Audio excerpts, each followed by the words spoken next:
အေးပါတော့ရောဘာရိုင်းနေရတော့လူပညာနဲ့ညရောက်သက်ပုံမှာအဲ့လိုဟောလာမယ်သုံးချောင်းနှစ်ချောင်းနဲ့မလုံးနဲ့ကြာ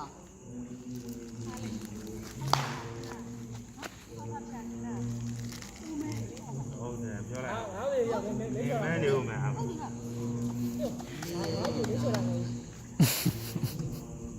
ညောင်းနေရသေးသေးလေးရထွန်းလာတဲ့ကုန်းလက်ဖို့ရနိုင်လို့ချုံးနေလိုက်လားစိတ်ကိုမနဲ့ဆွဲဆွဲထားတာနော်တယ်မျိုးစိတ်လိုက်တော့မပါဘူး